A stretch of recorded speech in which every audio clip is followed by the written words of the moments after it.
Live. Hey everybody, welcome to an earlier edition than normal of Zenny62 in honor of my friend since 2005, right? It's 2005, right? It's been a while. Yeah, it's been a while. It's been a while. This is the Friends Quarter. I had, remember Rick Saratella, right? NFL Draft Bible. I had Rick on. I think so. Yeah, I had Rick on Saturday. Now I've got you on, and it's a special night because we're talking.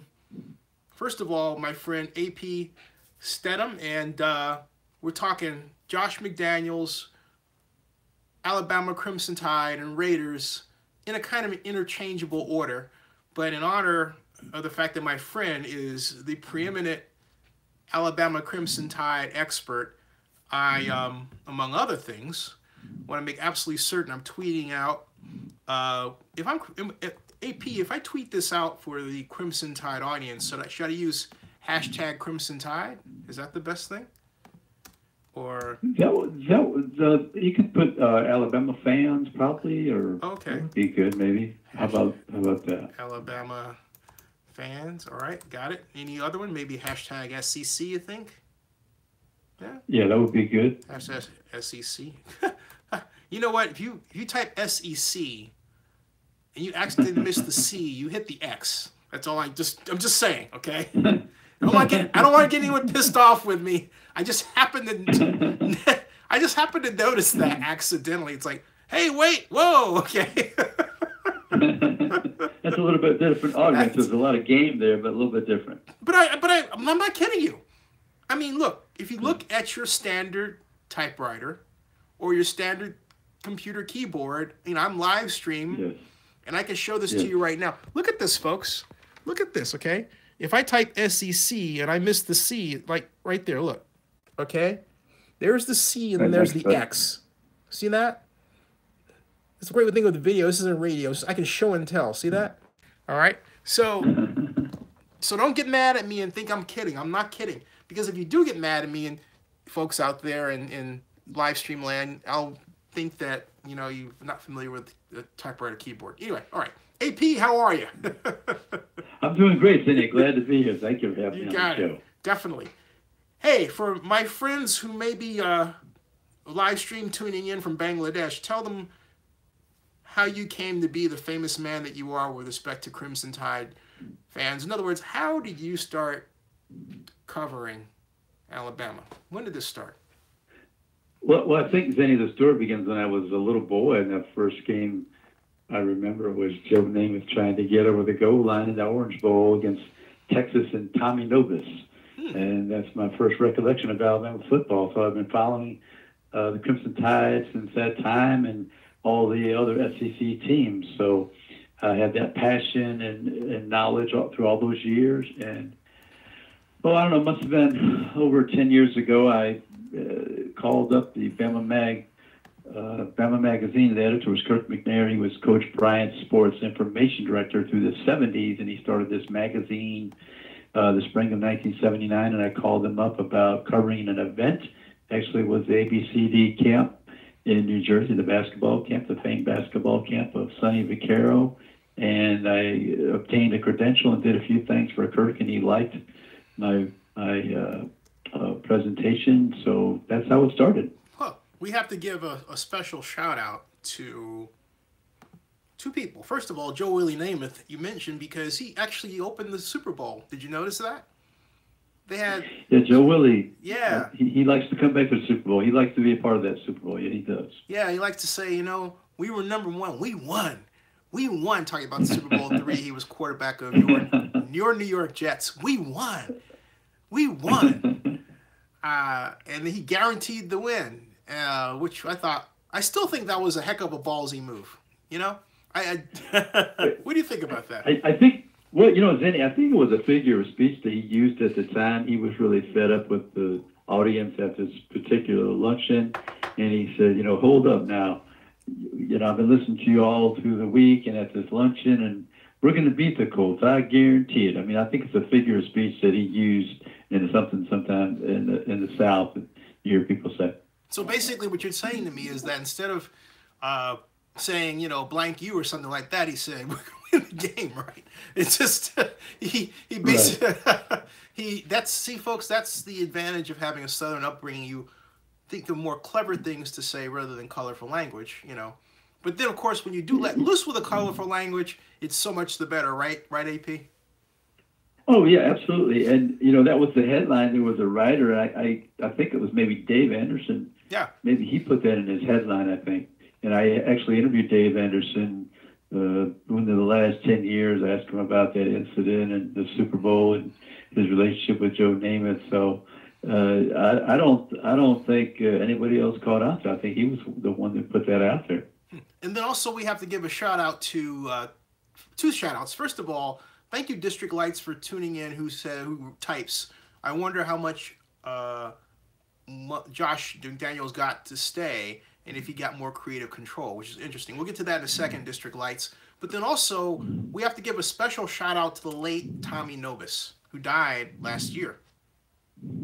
And he was an exceptional player at the University of Texas and with the Atlanta Falcons. He had an injury-plagued NFL career, but the time that he spent actively on the field, he was fantastic. Sure, certainly was. A famous Falcon who helped put the Falcons on the map. And, hey, guess what? Guess what the Super Bowl is going to be next year? Atlanta, GA. That's right. For the first time in 18 years. You realize that? I didn't remember exactly when it was in Atlanta, but I'm going to definitely try to be there. That's my first Super Bowl. That was my first Super Bowl game. The first one. So it comes around. Hey, so what do you think about the news before we shift? What do you think about the news of Josh McDaniels sticking around and not taking the Colts job? Well, I thought there was sort of a parallel to some degree. If you watched the Two Bills episode of 30-30 the other night about Bill Parcells and Bill Belichick, I remember watching that press conference because I'm a New York Jets fan because of Joe Willie, of course, and into the podium, Bill Belichick, after Bill Parcells resigned and said he's moving upstairs in the Jets organization, and he began talking for, I don't know how long it ended up being, but maybe 5 or 10 minutes, and I'm thinking, why is he not saying, I'm glad to be the new head coach of the New York Jets? So you realize something was up, and he resigned, and next thing you know, he's going to be the coach of the Patriots, and the Jets received draft choices, and that worked out fine, I guess, to some degree. But Josh McDaniel, I heard that he signed the contract or told the other team to put out the press release, and the press conference was scheduled, and here he is, he backed out. So there's some similarities there with zany transition to being a head coach of another team and then backing out. It'll be interesting to see. I'm at the Colts website right now, and instead of it reading in this nice blue, instead of it reading Josh McDaniels introduced as head coach, it reads, statement on head coach search. New England Patriots assistant coach Josh McDaniels will not be joining the Colts. Read more. But as embarrassing as that is, they took it straight ahead on. They didn't sugarcoat it. They didn't say, we're going to have an announcement that, Stephen Colbert is going to be our interim head coach or something like that, right? Instead, it reads, statement by the Indianapolis Colts on head coach search. The Indianapolis Colts tonight released a statement on their head coach search, and this is how it reads, folks. After agreeing to contract terms to become the Indianapolis Colts' new head coach, New England Patriots assistant coach Josh McDaniels this evening informed us that he would not be joining our team. Although we are surprised and disappointed, we will resume our head coaching search immediately and find the right fit to lead our team and organization on and off the field. The scheduled press conference at Lucas Oil Stadium will not take place tomorrow. More information will be forthcoming. There's your statement. What do you think about what I just read off to you? I think it was a perfect way to manage a difficult situation. Yeah. I mean, that's exactly, I couldn't have said it better myself. I mean, it was honest, forthright, said, although we are surprised and disappointed. And not only that, there's a lot to unpack in that statement, because what it tells me when I hear it is this. Hey, Rick Rice, how you doing? Welcome. It tells me, first of all, that McDaniels knew exactly what they were going to give him. And so all you had to do is walk right back around out the door and say to Kraft, okay, this is what I'm offering. Can you do better? You know? Yeah, I mean, he played it to the hilt, but I still think that down the road that could backfire in future relationships. Oh, yeah. Have you ever heard anything like that? I've heard of coaches that's like, in other words, the time where Bobby Cremins was at Georgia Tech and he was going to go back to his alma mater, right, at South Carolina, and then Glenn Mason was the head coach of, I think, either Minnesota or Kansas. I know he was at Kansas and he went to Minnesota, but I'm not sure he was at Minnesota. But he was going to become the head coach of the University of Georgia, as far as I remember. Right. And he backed out. So those are a couple that come to mind. I know there's a few more that I can't recall. How about Bobby Petrino? Bobby Petrino, right? I can't remember the exact circumstances with him. I know he was with the Falcons, and he left. What was he midway or at the end of the season? He was only there 1 year. Or something he left like that. Before the season ended. He literally walked out on the organization, if memory serves, with 4 games left. Okay. You know, yeah. And then, and then District Lights points out. District Lights says talking about Josh McDaniels, really has nothing to build on with the Colts. Just luck. I think there's more going on with Andrew. Don't makes a lot of sense. A lot of old players is what he's saying. It's what say you to that?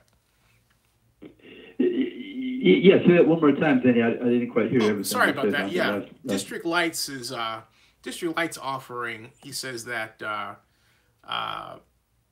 District Lights says that he, speaking of Josh McDaniels, really has nothing to build on with the Colts, just luck. And he goes on and he says, I think there's more going on with Andrew.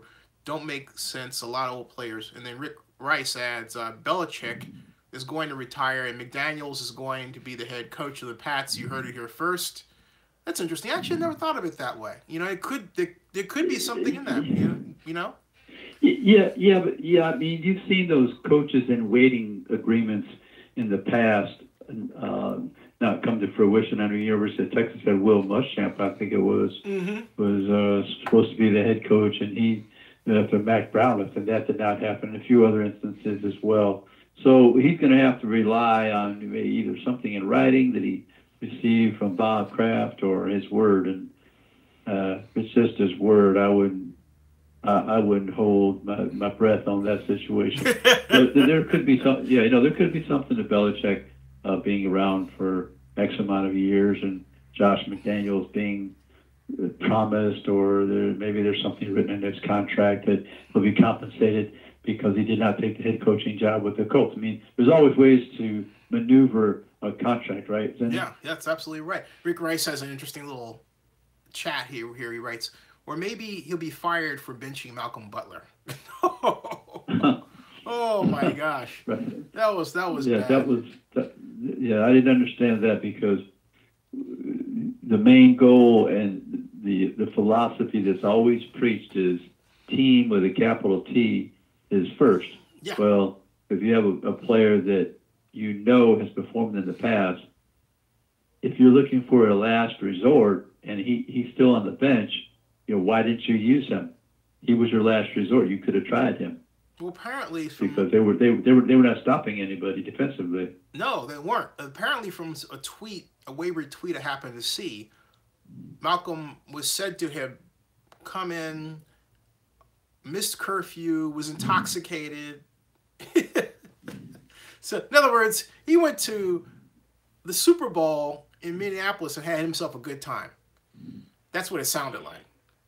I mean, the only thing he just didn't pull a what's his name from the Falcons? You know, when the Falcons were in the Super Bowl, and Robinson. Yeah, Eugene Robinson. Right, he didn't pull a Eugene Robinson and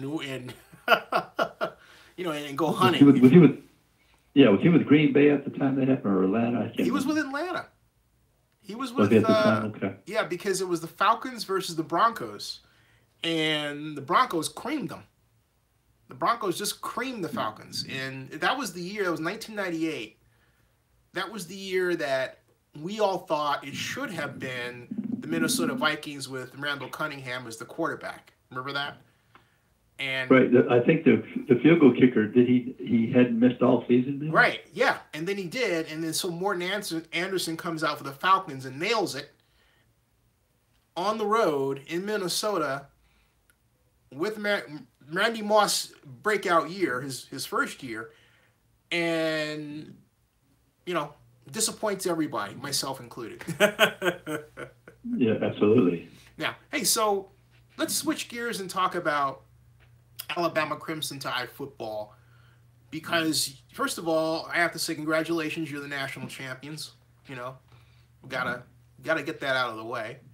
And but talk to me about this new offensive coordinator you guys have. How did that happen? Since we're talking about offensive coordinators. Yeah, Mike Locksley was a wide receiver coach. He was previously a head coach at University of New Mexico.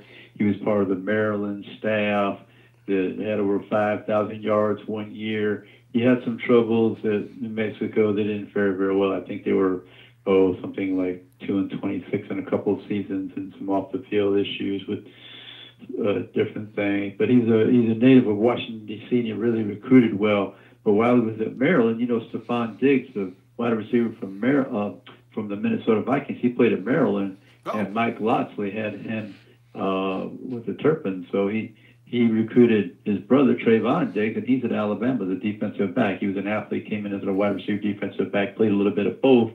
But he's hoping to get on the field this year as a starting cornerback, which he was the starter the first game, but Levi Wallace took over his position. So he really returned punts and was a reserve defensive back. But Mike Locksley, to answer your question, he's a wide receiver coach. So I expect Alabama to throw the ball a little bit more next season, because they had 3 freshmen who played significantly at the wide receiver position, all scoring touchdowns and contributing. And you saw one of them caught the game-winning national championship touchdown. Yeah. The walk-off touchdown. So I think you're going to see Alabama throw the ball next year with Locksley as the offensive coordinator. Is Mr. Locksley the first African-American offensive coordinator for the Crimson Tide? I believe Woody McCorvey under Gene Stallings was the first one. Oh, okay. Whoa. Gene Stallings? That's a long time ago. Wow. Yeah, Gene Stallings when matter of fact, it would happen when Gene Stallings had Malmore, and Coach Moore retired because his wife had Alzheimer's at a very young age. And then they brought in Homer Smith, who was a fantastic offensive coordinator, but Coach Stallings, they didn't really G-haul. So he was there a few years. And then I believe it was Woody McCorvey for Coach Stallings the last few years, or the last year or so. I think he was with Mike Dubose at the following coach as well. So, and Woody McCorvey, he's really the right-hand man of Dabo Swinney at Clemson. He's in the football program there. So he was the wide receiver coach, and he was so basically he is elevated, which is different from the Sarkisian situation, who came from another organization, right? And then was with the Crimson Tide, and then there was this Patriots guy, right? Take us through the legacy of offensive coordinators for the Crimson Tide, you know.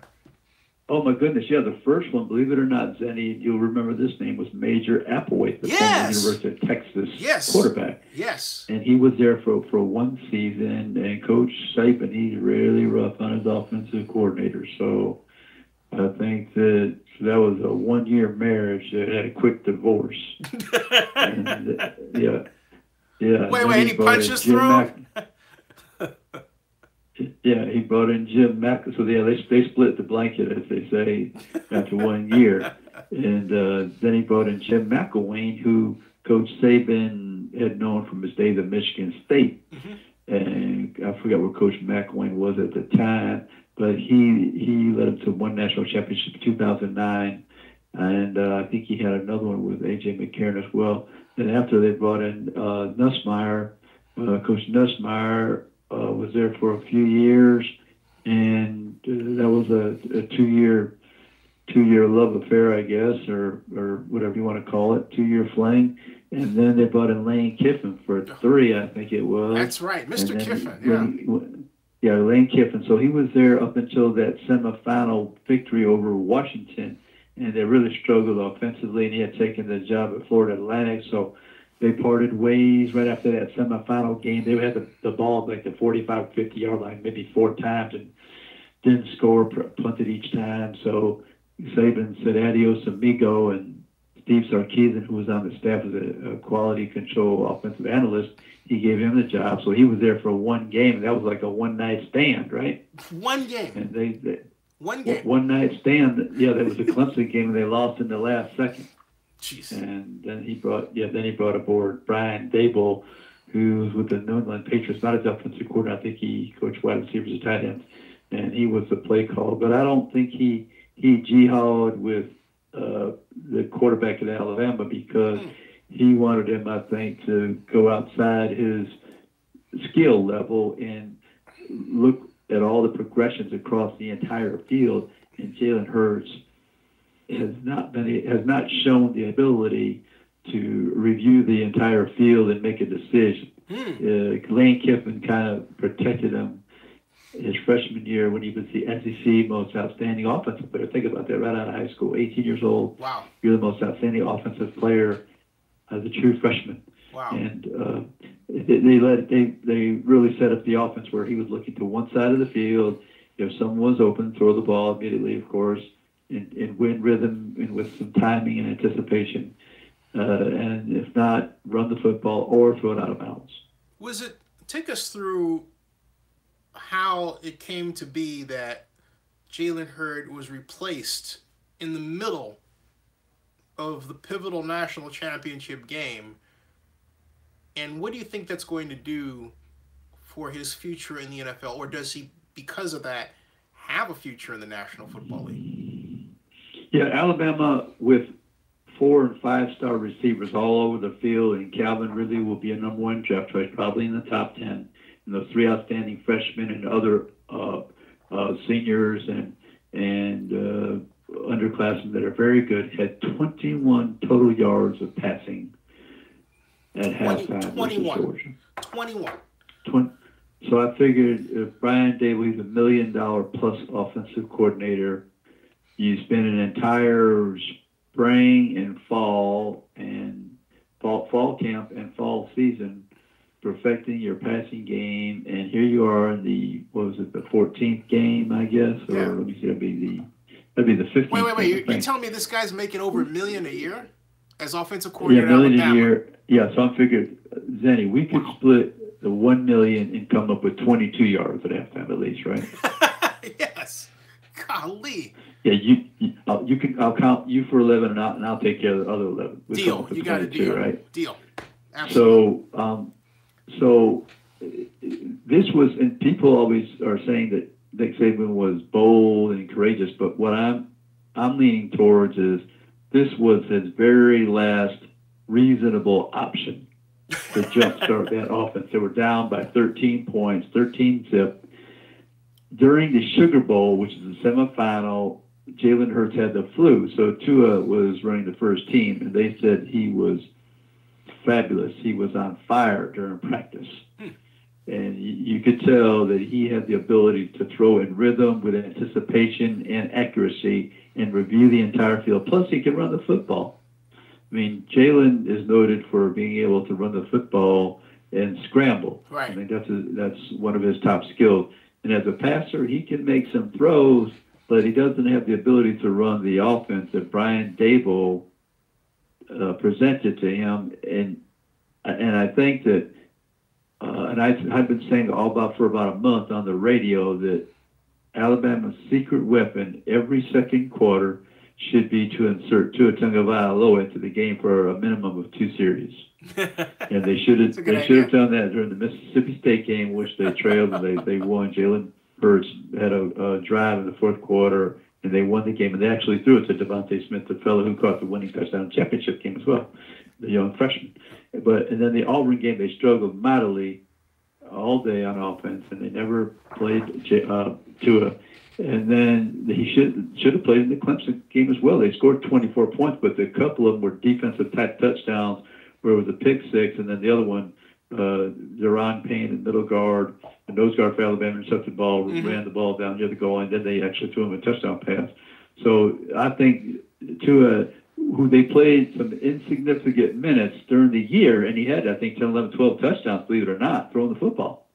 And he showed that capability to hit receivers in stride and make some nice throws, especially to the freshman wide receivers.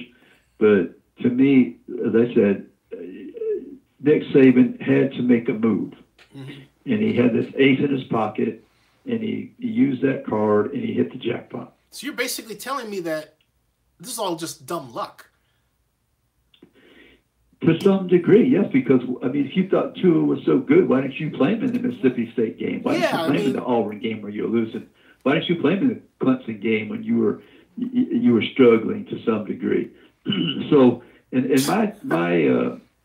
my perspective with Tua, inserting him into the game at that time was a very difficult spot, because if I'm Tua's parents, I'm thinking, gee, my son, you didn't put him in the game in any significant minutes during the season. Here you are down by 13, and saying, I guess there was a few people watching the game, right? Oh, yeah, just a few. Just a few, and then you're saying, okay, son, we want you to go into the game. You have not played when the ball game was on the line. We're down 13 points.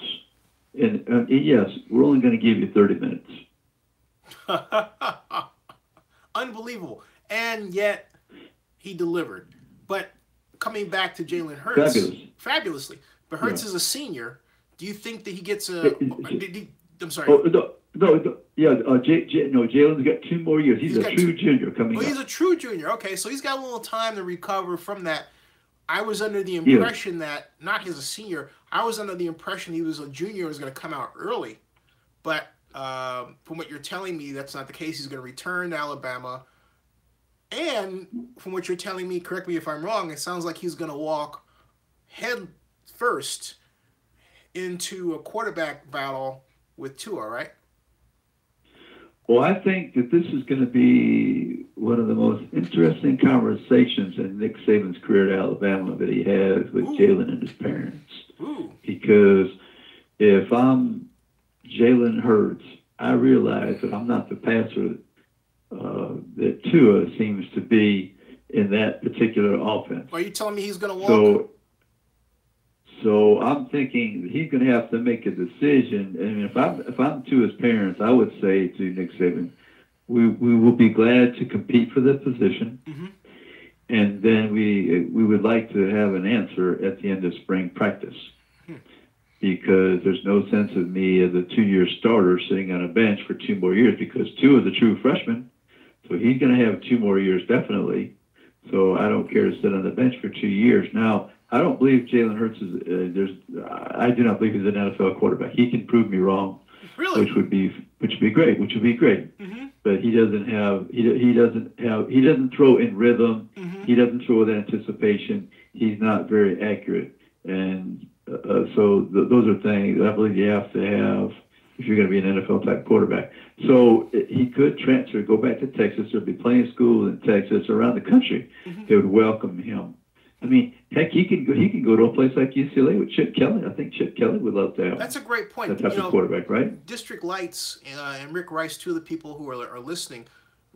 District Lights adds that and agrees with you essentially, but District Lights says something I'd like to get your view on. He says that Jalen should go to a smaller school after that performance, and Rick Rice says Jalen is either playing a different position or transferring guaranteed, and District Lights agrees with you. He says in big letters, Jalen not an NFL QB. Rick Rice says he's going to Florida Atlantic because he loves Kiffin. What do you think about those comments? Yeah, if he wants to be in a system where the coach will sit down with him and run the plays where he is the most comfortable, and he knows that to be a fact, it's going to be Lane Kiffin at Florida Atlantic. Now, do you want to play in that conference, or you want to stay in a Power 5 conference? If I'm Jalen Hurts, and my competitive nature would lead me to a Power 5 conference, I believe. You want to drill down further? Give us a possible name of where he might transfer. Yeah, I know you said Texas, or did I hear that correctly? Yeah. I mean, because he's from the state of Texas, outside of Houston, he can go to a number of schools there. But I'm saying that if I'm Chip Kelly, I'm putting the word out, because to me he would probably thrive in that type of offense that Chip Kelly runs, that RPO type of offense, right? And but the other question that we have to have answered in the next couple months is Jalen Hurts willing to switch positions to maybe a H-back or a safety on defense? Or you saw that Trey Burton, you recall Trey Burton through that pass the other day for the Philadelphia Eagles? Yeah. Okay, well, he was a quarterback at Florida. Oh, right? Is that right? Sorry about that. I got what happened was, I have to explain what happened there. I was looking at the information around Jalen Hurts, and I found an article in the Montgomery website, news website. Advertiser, right? Yeah, the Advertiser, that reported that Alabama was recruiting with Hurts' departure in mind. That was a good story. I think they did. I can't remember if Dwayne Rankin wrote that story or somebody else. Yeah, Dwayne Rankin. That was the name. Yeah, that was the name that popped up. Dwayne Rankin. Yeah. Yeah, Dwayne's a friend of mine. He's a good storyteller, good journalist. But so they're trying to get a quarterback. They went after a quarterback who, believe it or not, was committed to Princeton. What? yeah, they did. He's from California, and he thought hard and long. But just like within the last couple of days, he said he's going to honor his commitment to Princeton. But he considered Alabama strongly. And then they're still looking at another quarterback out in Arizona, and I think there might be another one in California. But what they did, there is a walk-on, and it's Jay Barker. He's the quarterback who won the national championship in '92 and was, I think, third in the Heisman Trophy race. His son is going to be a walk-on, Braxton Barker. Yeah, he's from Spain Park High School, just in the Birmingham area. Yeah. Hey, so let me ask you, what do you think of the Crimson Tide's possible chance to repeat as champions? Yeah, I think next year, Zenny, for me, of course, in any year that I'm reviewing Alabama's chances, the first question I ask myself, and I am asked, is always, well, who will be the quarterback at Alabama unless it's an entrenched starter? Well, we know that is a humongous question this year with the way the season played out at the end, and Tua leading them to the national championship. So that question we're going to answer, and I think it'll be Tua.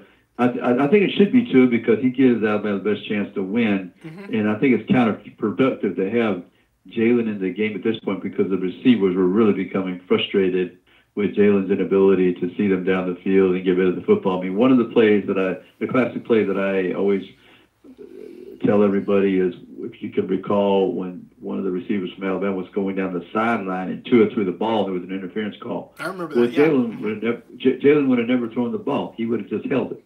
Really? Yeah, he wouldn't have given his receiver an opportunity to make a play. Is that lack of confidence in his arm? Where is that coming from? I think it's because he has the fear possibly of a turnover. Coach Saban, he doesn't like his quarterbacks to turn the ball over, but that's fine. And Jalen only had 1 or 2 interceptions, believe it or not, this season. And that's been the pattern for Alabama. I don't think that Alabama, since Nick Saban's been there, I don't know if they've had 10 interceptions in a season.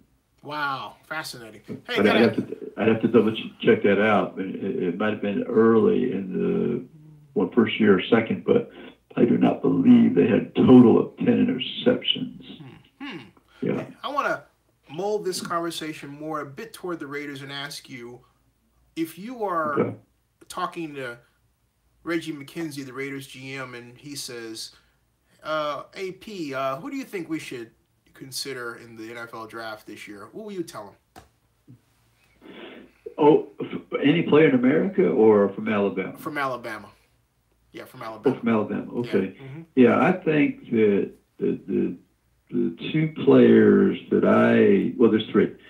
The three players that I really like, the top level, I think, are Micah Fitzpatrick, the defensive back, because I think he's a playmaker on defense. I mean, he can start at cornerback probably for a couple of years and then transition to safety, but he can guard people on the outside, I think, and in the slot and then as a safety. But he's a good punt return man as well. And when he makes an interception, he can score touchdowns. He can block kicks. I like Micah, of course, and I like Deron Payne, the nose guard. Micah and Deron Payne and Calvin Ridley, the third one, have all been good since day one.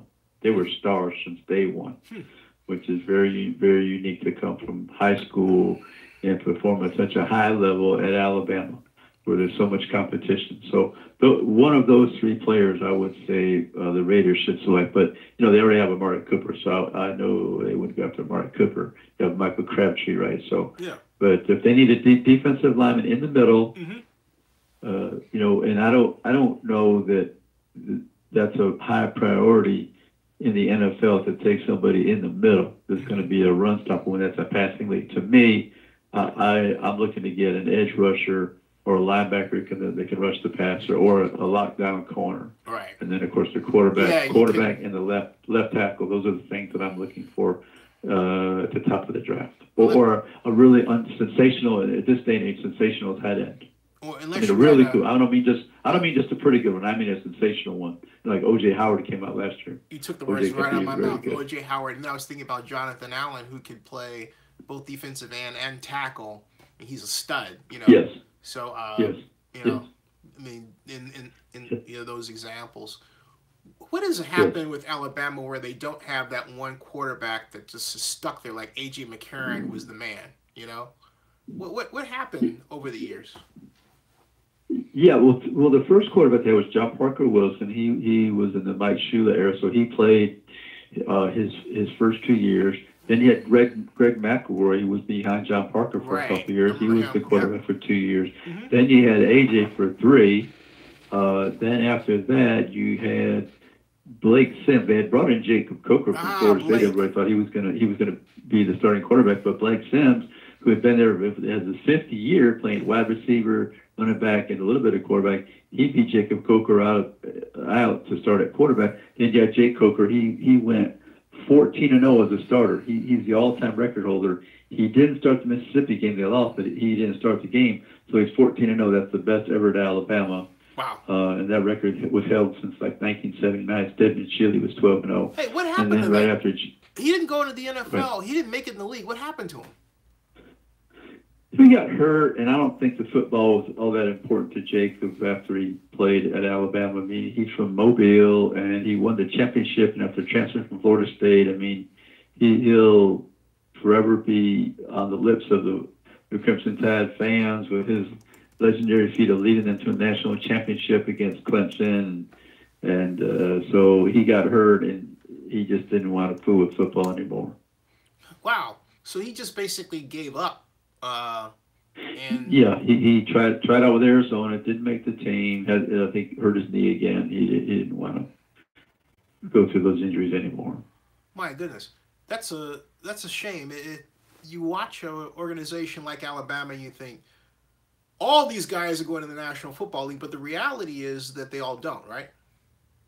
Or the majority. Well, they've got quite a few. I mean, I think right now, LSU, do they have 51 in the league? Is that the number I recall? You can double check that. But Alabama, today was announced that, Zenny, you can look up this number, 14 Alabama players were invited to the NFL Combine. I didn't realize it was that many. I hadn't checked, so you got me on that one. Wow. And Zenny, the 14, okay? and they left out Brad Bozeman, who was up for the Remington Award, who's the center who played in the Senior Bowl, and they left out Cam Sims, the starting wide receiver. How did that happen? So wait, you're telling me that 14 were invited, right, but not those two? And not those two. So that could have been 16, and you need 6 votes out of 11. How does that happen? 11. How does that happen? Well, you need 6 votes out of 11 to receive an invitation, and they didn't receive the 6 votes. Why do you think that is? I have no idea, because Bradley, like I say, was at the Senior Bowl. He's been a steady performer, a good player, all conference. He might have been second team All-American. And to not receive an invitation was puzzling to me. That's incredible. I could actually, but basically from another perspective, I can wing it in the NFL draft and just pick Alabama players and come out okay. I mean, that's basically what you're telling me. You might, yeah, you might. I mean, they understand that standard. I think that's what separates the great coaches, Nick Saban, Coach Bryant. They had a standard, but they were able to recruit players and develop them. And I think, Nick Saban, he's grown over the years. I mean, he was at Michigan State and with the Cleveland Browns and at LSU. So he was able to get to LSU. They have tremendous talent there. And, that was a place where that was dormant they had a championship in 1958. Mm-hmm. And they didn't have another championship until Nick Saban arrived. I think 2003 they won that championship. Was that the year? Yep. And then not only did he win a championship, he left enough for Les Miles to win a championship. Yeah, that's right. That's how well he recruited and developed some players. That's absolutely crazy. Hey, I'm out of curiosity. Before I do a little bit of an adjustment switch in terms of topic, we'll move more toward the Raider Vegas issue and get your opinion on that. How is your relationship with Nick Saban? I mean, what's he like to talk to, interview with? Have you had a chance to hang out with him? I mean, you're a guy who I think you have a drink with anybody. So, you're the ultimate story guy. What's he like? I've only talked to him. I've met him once. He's a very delightful person. Yeah, I mean, I'm not one of his favorites, I would say, but I have a professional relationship. I mean, I could ask him questions. I've just said hello to him at the SEC has the spring meetings in Destin, so they have a little party on Tuesday night, the opening day of spring SEC spring meetings. Mm-hmm. So I mean, he always recognizes me, and he'll say hello and shakes my hand. But there you go. It's not something that we're friendly or anything like that. But if I ask him a question and he usually answers, and I'm very careful and try to be as precise and deliberate as I can when I pose a question to Nick Saban. Wow. Hey, by the way, what's the spring meeting like? And you tried to get me into one. Thanks a lot. And no, actually, no, you didn't. That was the SEC championship. That was what that was. Right. SEC you think I could get in as media for the spring SEC coverage? You think that would be a bit? I tell you the one that you need to apply, Zenny, because they actually moved it to ATLGA. Oh, is that right? And this will be in July. This is the SEC Media Days. And that's where they credential in the neighborhood of 1,200 people. Oh yeah, hey, 1,200. They gotta fit me in. I mean, they gotta. Fit me. You're a natural. Yeah, but the SEC I'm gonna start. Yeah, that's it. You know what? I'm gonna start hiring. Yeah, that's it. I'm gonna start hiring people. Maybe I'll. You know what? Maybe I'll just. Yeah. Maybe if my funding continues to go well, I'll make an offer to you, and I won't have to worry about it. But I like to go anywhere, right? Absolutely. Yeah, absolutely, Zenny. We'll talk after the show. But what I was going to say was the SEC spring meeting is the day after Memorial Day in Destin, Florida. That sounds like and that's Tuesday, Wednesday, Thursday, ends on Friday, and they have all the football coaches, all the men's basketball coaches, all the women's basketball coaches, all the athletic directors, all the presidents, and they have almost every bowl is there, and all the TV networks that are involved with the SEC as well.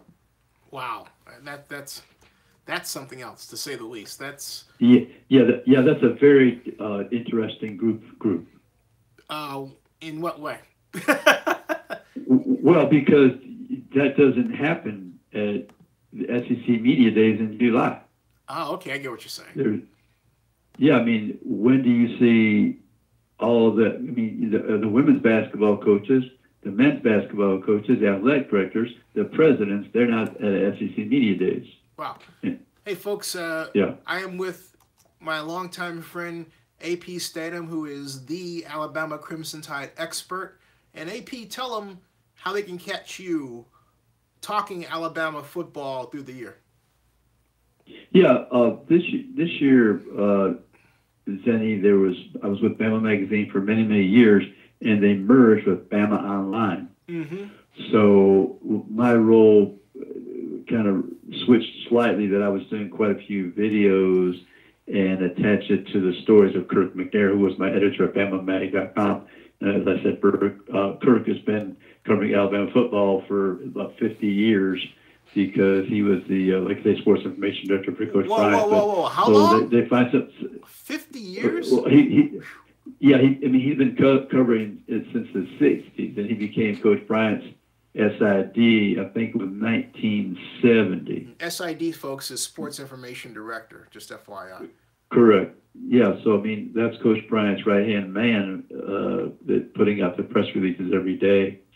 But anyway, so Bama Online, I was doing the videos. And then I was on radio all over the state of Alabama, Zenny, on 15 different outlets and Pensacola.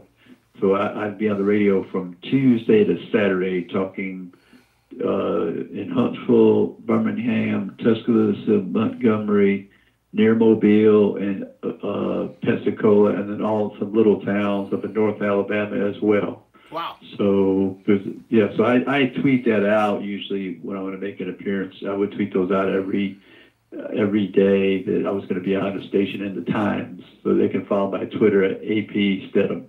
Hey, and that's how they can listen to me on radio. You know the answer to this question. What is your favorite place to eat when you go, around the state talking Alabama football, or on game day? If I'm going to, where would we go if I hung out with you?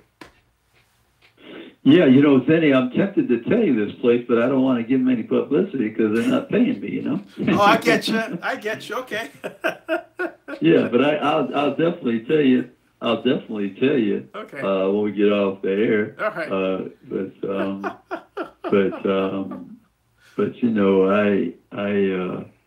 I do have a few spots that I enjoy. Absolutely. Okay.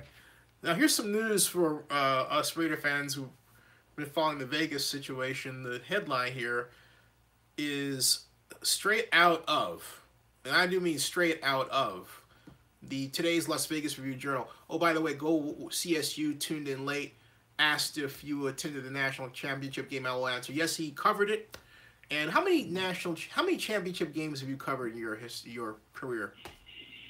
Yeah, I've covered all the ones with Nick Saban at Alabama. So that was 2009 season. That was the first one was Pasadena. Mm-hmm. Then the next one, I believe, was in New Orleans. Played LSU. They beat LSU 21-zip. They beat Texas. I forgot the score. Then the next one was Arizona, I believe. Mm-hmm. Then the next one was in Tampa, and the last one was in Atlanta. Okay. Oh, and they didn't play one in Arlington, but they played a semifinal there, right? Yeah, Michigan State beat Michigan State, yeah. Right. So next year, it's going to be in the Bay Area, one of my favorite places, as you know, Zane. Yeah. So I'm hoping that they get out to Santa Clara, which I've covered a game. I've covered the 49ers versus the Cowboys exhibition game. I've been to that stadium, been to their practices. And you know what? I have to say something. This is going to sound sacrilegious, but I do not think that Levi Stadium is the best place to watch the big game. And I was there for the Super Bowl. No. To me, it's an erector set. Okay, it's a giant erector set, and I like a dome stadium. I like something that is designed like the Superdome or before it was destroyed, the Georgia Dome, that was my first Super Bowl experience. Or Ford Field, you know, is domed. I think I just think unless it has some sort of history like the Rose Bowl, I believe that big games should be played indoors under the lights in all conditions. That's just me, you know. So anyway, I got to share this article out of the Review Journal. Headline, this is the headline. This is today's headline. Nevada governor candidate wants to use Raiders money for education. And we're not talking about some hoody-waddy, fly-by-night, hoody-doo. No. We're talking about a Republican governor candidate by the name of Dan Schwartz, who just happens to be the treasurer of the state of Nevada. The treasurer, and this is how this article by Colton Lockhead goes. And this was not only written February 6th today, it was written in the afternoon. Republican governor candidate and state treasurer Dan Schwartz said he wants to, and I quote, strip the $750 million taxpayer subsidy earmarked for the Raiders Stadium and use it to fix Nevada's much maligned public education system. In an interview with the Review Journal Tuesday, Schwartz echoed comments made Monday by Nevada governor candidate Steve and Clark County Commissioner Steve Sisolak, who said if elected governor, he would donate his salary until the education system improves. like that's going to do it. Current Governor Brian Sandoval's salary is about $149,000 per year. To fix the education problem, Schwartz said he would push to take the entire, not part, folks, the entire $750 million subsidy from room tax increases to help pay for the Raiders Stadium and put the money towards education. Now, I want you to pay attention to what I'm saying, everybody out there, because this dovetails with a particular part of the law that could make this a reality. But just so pay attention. And it goes on, and this gentleman, Mr. Schwartz, says, you have to prioritize, Schwartz said. He would push to take the, he says, we have to prioritize. I am happy to build $1 billion stadium, but I want to see the Raiders put up some money. Raiders president Mark Bedane could not be reached for comment Tuesday. Schwartz said the money would be better spent hiring teachers, raising teachers' wages, and potentially offering new teachers some kind of living assistance. A lot of teachers cannot come to Nevada because they cannot pay the rent. This is Schwartz. And this isn't the first time Schwartz has questioned the taxpayer subsidy for the football stadium. When Schwartz announced his campaign in September, he said he wanted to use some, if not all, of that Raiders subsidy to fund the failed education savings accounts, a voucher-like program that would have given families money to spend on education. The campaign for Sisolak's Democratic primary opponent, fellow Clark County Commissioner Chris Giuliani, also took a shot at the $750 million subsidy and Sisolak's support for it, to which Schwartz has said in response to what Chris has done. Chris was the sole no vote against the Raiders stadium giveaway on the Clark County Commission, with Nevada's public schools among the most underfunded in the entire country. She would love nothing more than to have back the $750 million that Steve Sisolak was so eager to hand to millionaire NFL owners, said Giuliani's campaign manager, Eric Myers. Unfortunately, supporters of this deal wrote it so that Nevada voters and leaders can't unwind it now. Sandoval's office dismissed Schwartz's plan as poorly thought out and impractical headline grab. If the candidate was truly interested in funding education, he would have supported the broad-based, bipartisan commercial tax which funds Victory in Zoom schools, read by 3 programs, places technology in schools, invests in gifted and talented programs, as well as many other initiatives that currently benefit the lives of thousands of Nevada students, said Sandoval spokeswoman Mari St. Martin. So this is a very fascinating article because it opens up, it really gigantically opens up an ugly road for the Raiders. Folks, you have to keep this in mind.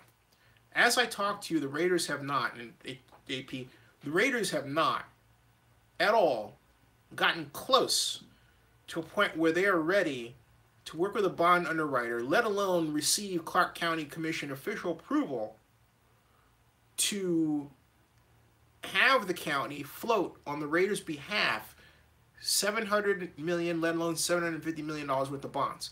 But then it gets better, okay? Because I found the report from Moody's that said the county was only going to backstop $650 million of that. What does that mean? It means that of the $750 that's needed, the county is saying, hey, look, we're only going to guarantee that we can cover $650 million of it. And it gets better, folks. Even if a bond issue is released with just the $650 million, the way the tax collection has gone poorly, because the stadium tax rate is too small, all right? The way that's gone, as of right now, they can't afford that either, okay? They cannot afford that either, to which Rick Rice says, unbelievable. Yeah, unbelievable. And I happened to find this report and downloaded it and saved it for a rainy day. And I've got a friend of mine who's an investment banker who's having his banker look at the deal to give me a definitive read on how they think, and this is crucial, folks, how they think this situation looks. And these guys, these friends of mine are, I'm not going to say who they are, they're no fly-by-nights. They handle big public bond deals, okay? They're no fly-by-nights, and they've done it for a long time. So I can't wait to get the information. Maybe by Thursday, I'll have something. You will know it. But the bottom line is, AP, what do you think about a situation where the Raiders seem like they are? You're perfectly positioned on the outside looking in. It looks like the Raiders are going to Las Vegas, but then they're still in Oakland, and they're still playing in Oakland in a year when originally they said they were going to play in Las Vegas. What do you make of all this? Yeah, until they finally make the move, Zenny, just hold on to my faith and believe that they'll still be in Oakland. But it's all about the leverage, Zenny. If who's ever got the most pull and the most leverage, that's the way that that's the you want to put your money on that side of the table. That's the way it's going to work. They're not going to do anything out of the kindness of their heart. If they have to put up some money, they will. If they don't, then every cent that they can get from a city or a community or a state, then they're going to be looking for that to fill their coffer. What's interesting about this deal is that the county consultants, Clark County, Nevada consultants that were working with the elected officials that were sitting on Governor Sandoval's Southern Nevada Tourism and Infrastructure Committee, said originally, look, we can only afford a $550 million bond issue, to which Mr. Davis said no, and then Mark Bedane blew a gasket and said we're going to walk if it's lower than that, and then the representatives from Majestic Realty said the same thing. It was all, one talk, and these guys were talking like bullies at the time, especially the guy from Majestic. They were really talking in a way where if I were on the SNTIC or on the other end, I would have just for spite, said, hey, you don't walk good, bye-bye, take a hike. But they acted like they were daring them, and instead of Nevada calling their bluff, they went with them, the entire step of the way, because they seem to be under the impression that Mr. Uncle Sheldon Adelson's money was driving everything, and it was until he walked away. But the Raiders are now staring at a very real possibility that this thing won't happen at all.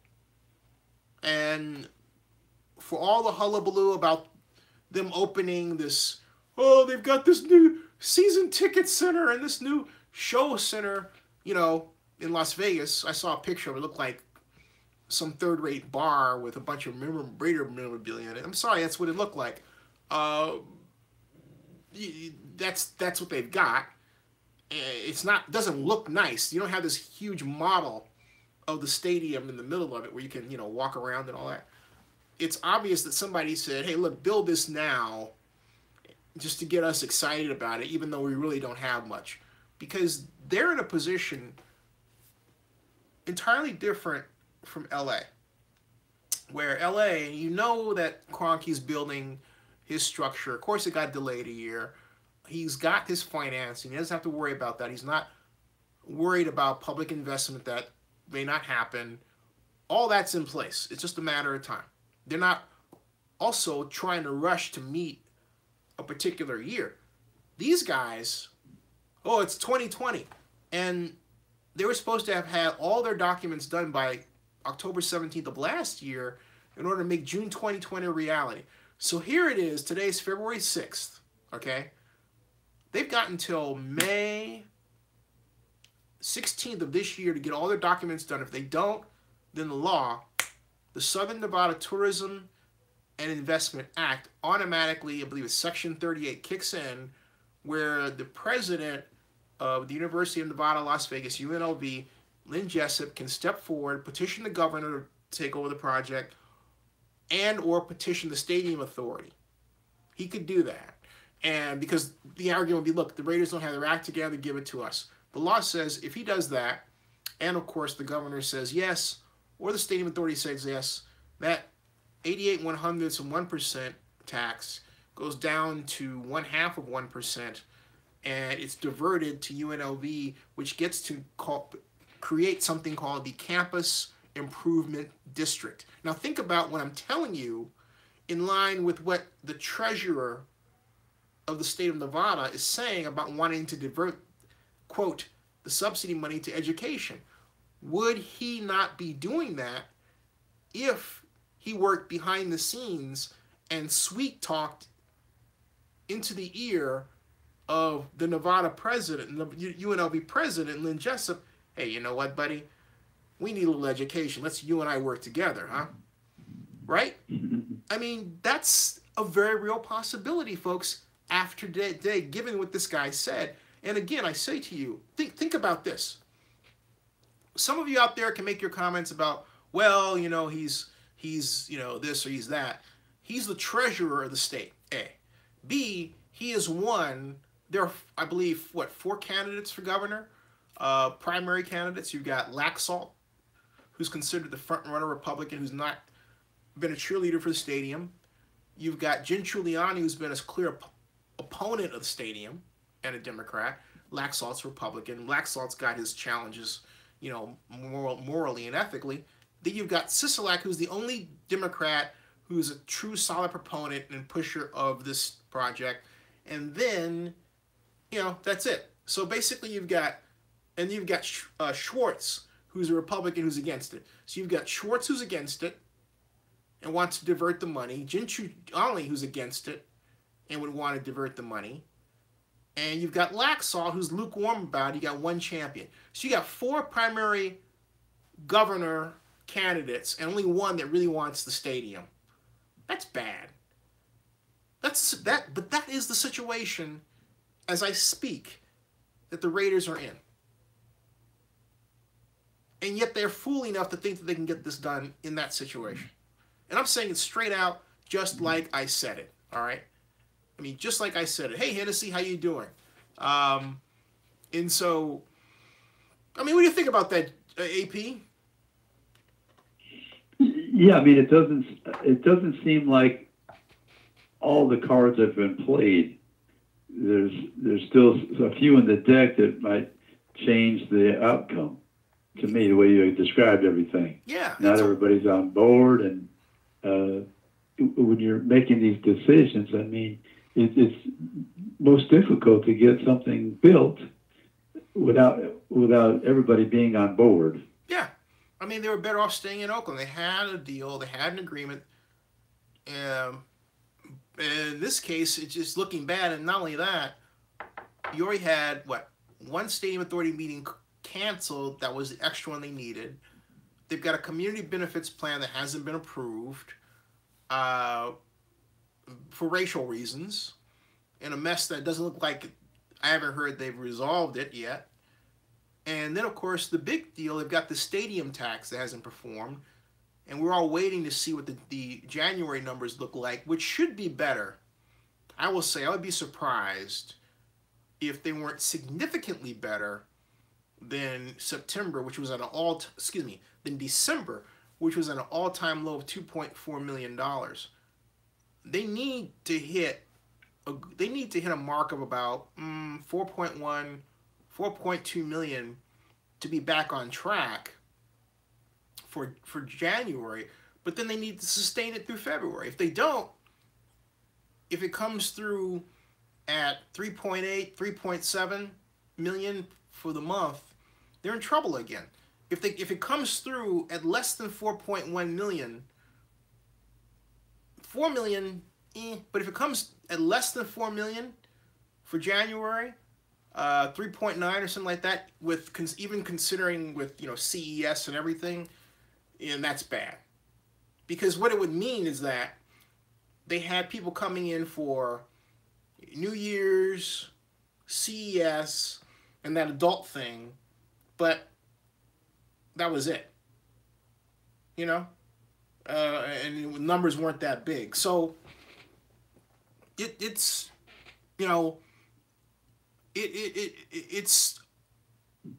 a situation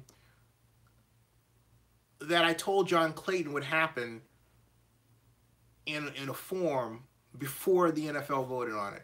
So now we're waiting. So basically the magic mark in terms of the next important date is the 15th, 16th, because at that time, we should know what the January numbers look like. But here's the point.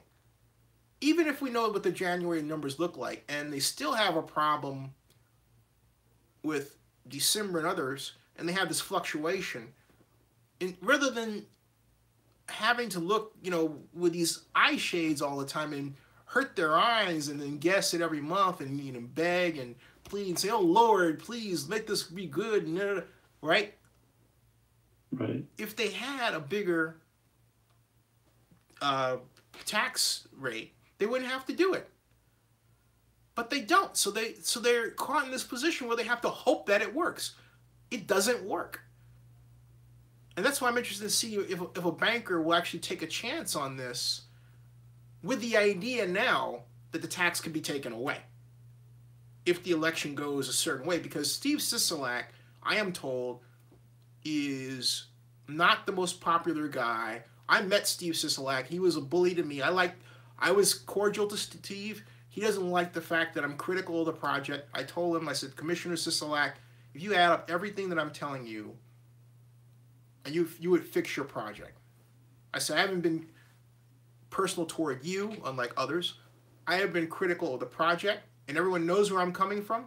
I've been a supporter for some years now of the idea and the proposal to expand the Las Vegas Convention Center to keep, among other activities, the Consumer Electronics Show that is there annually. It was a lot of fun, my mecca.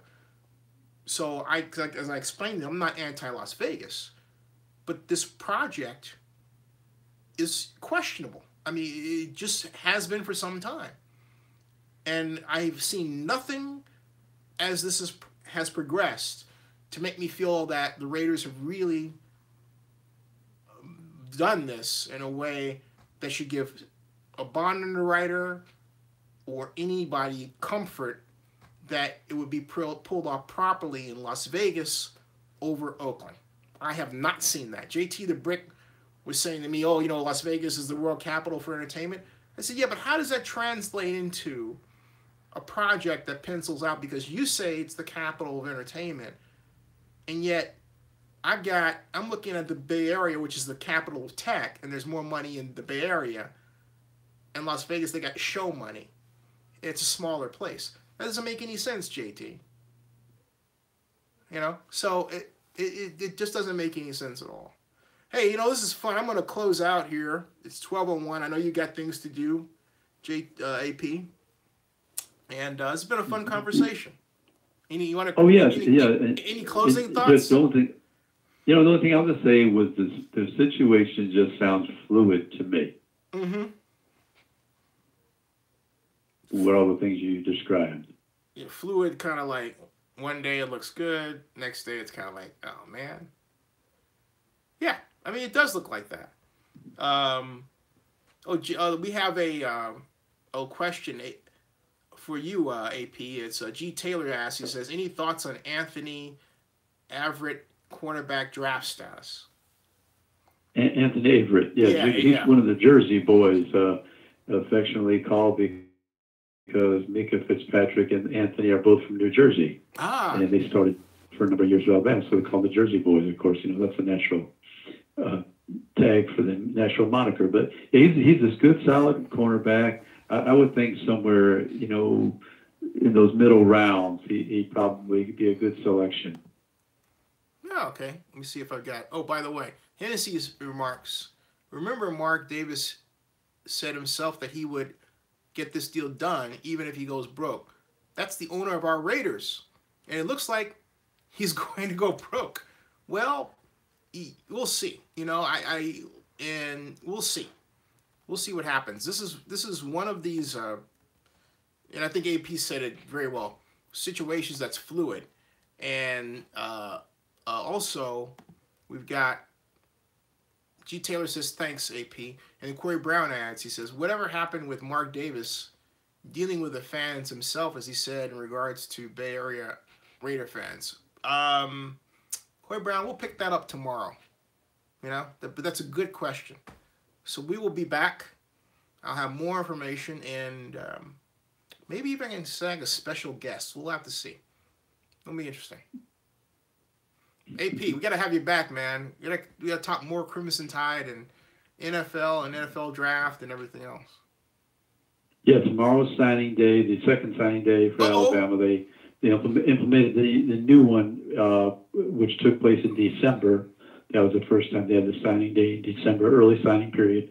So tomorrow, the first Wednesday in February, Alabama can sign more players. They'll probably sign in the neighborhood of seven or eight. And they'll be in the top 10, of course. They're looking to be in the top 5. They always want to be number 1, but that's not always possible. But so all the schools tomorrow will be signing players. When can we have you back on to talk about that? Your choice, Zenny, whichever's most convenient. And if it's my schedule and if it's yours, I'll be glad to come back on. All right, how about I throw out Thursday, and that way it'll give you a day to prepare. That'd be fine. All right, cool. So we'll have AP back on Thursday to talk about what happened on National Signing Day, folks. So I'm looking forward to that. All right, everybody, I'm going to stick around at AP. I'm just going to say I'm due to everybody. And Big Eightful, I know you're here. Sorry, I'll be for a longer period of time tomorrow night. It's 12:04 tonight, but we'll be back tomorrow. All right, but as John Marks would say, who is not here, you can bet your last money that Zenny is going to say he can't say that because he doesn't feel good about imitating Don Cornelius. And G. Taylor says maybe you can talk about some draft prospects from Bama at SEC on Thursday. Sounds okay.